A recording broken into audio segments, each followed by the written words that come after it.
দেওয়ার চেষ্টা করছে পুলিশ আর একটা অ্যাডভোকেটের অংশ, যেটা বেআইনি, যেটা তার জন্য এই আইন কি করে হলো, ওই এই সুবিধা পাবে, অন্য লোক পাবে না। পিসিতে কি করে অ্যাডভোকেটরা তার সঙ্গে দেখা করতে যাচ্ছে, অ্যাডভোকেট মানে কি ওখানে কি বলা যায়, গল্প জায়গা তৈরি হয়েছিল, রোজ কিছু লোক যাচ্ছে গল্প করছে। তাহলে পিআইএল করে কোর্টকে আমরা এটাই প্রশ্ন করব কি যারা পিসি আসামি থাকে তাদেরকে সবাইকে কি তার বাড়ি লোক, তার অ্যাডভোকেট, তার বন্ধু বান্ধব সঙ্গে দেখা করার সুযোগ দেওয়া হবে? তো এটা আইনে আছে, তো তাহলে কোনো অসুবিধা নেই।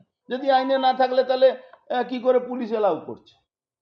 আমার মনে হচ্ছে পুলিশ একটু বাড়তি সুবিধা, কার তলায় তলায় ইনস্ট্রাকশন আছে আমার জানা নেই, কিন্তু তৃণমূল করে কি এখন তৃণমূল সাসপেন্ডেড তৃণমূল কাউন্সিলর আবার আছে, কাউন্সিলর থেকে সাসপেন্ড করেনি, আবার ওই কি বার এতেও আছে, ওখান বার অ্যাসোসিয়েশনেও আছে, ওখান থেকে কোনো সাসপেন্ড করেনি। তার মানে ও শুধু মুখ দেখানোর জন্যে, আইওয়াশ করার জন্যে ওটাকে সাসপেন্ড দেখানো হয়েছে, যেহেতু ভোট আছে, ওখানকার ভোট, ও ওর জন্য পার্টির ক্ষতি হবে, তার জন্য এইসব করা। এই রবীন বজেজ কি বাড়তি কোনো সুবিধা দিচ্ছে? পুরোপুরি বাড়তি সুবিধা, নালে পিসি আসামিকে কি করে লোক দেখা করবে, কি করে লোক তার বন্ধু বান্ধব রোজ গিয়ে দেখা করে আসছে, কি করে তার বাড়ি খাওয়া যাচ্ছে ওখানে, এটা যেতে পারে না।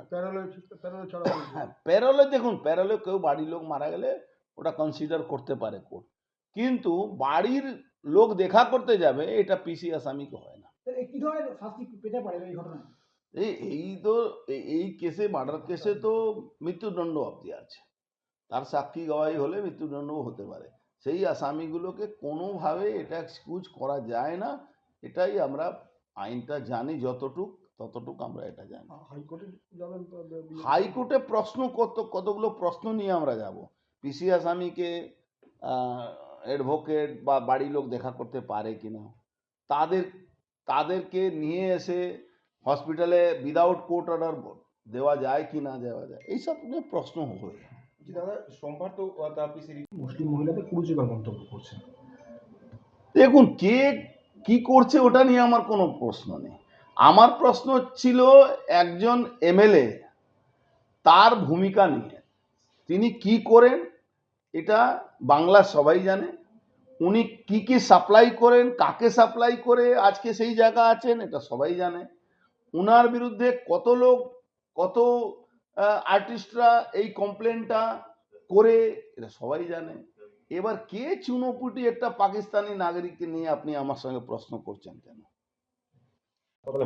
হ্যাঁ, নিশ্চিতভাবে এড়ানোর জন্য আছে, কিন্তু আমার মনে হচ্ছে পুলিশ এই গেমটা বা যারাই এই গেমটা করছেন ভুল করছেন। তার মানে তাকে পাবলিক পিটিয়ে মারবে না এর কোনো গ্যারান্টি থাকবে না। কালকে কি আপনারা কোনো মুভ করবেন? দেখুন, মুভ করব কি না করব সেটা তো আপনাকে বলে করব না, কিন্তু নিশ্চিতভাবে হাইকোর্টে সবাইকে প্রশ্ন মুখে ফেলবই, এটা আমি দায়িত্ব নিয়ে বলছি। তৃণমূলের জনপ্রতিনিধি গণধোলাইয়ের আশঙ্কা করছেন? তৃণমূলের জনপ্রতিনিধি, তৃণমূল তো ঝেড়ে নিয়েছে, কাপড় ঝেড়ে দিয়েছে। এখন তাহলে তৃণমূল দাঁড়িয়ে আবার বলুক না ওকে আমরা নিয়ে নিয়েছি। গণধোলাই তো দেখছেন পাবলিকলি, কত এমএলএরা, কত তৃণমূলের নেতারা রোজ গণধোলাই খাচ্ছে, ও গণধোলাই খাবে। তার এমনি তো 32 কেজি ওজন আছে, গণধোলাই হজম করতে পারবে কি না পারবে এটা একটা বড় ব্যাপার আছে। নওশাদ আলম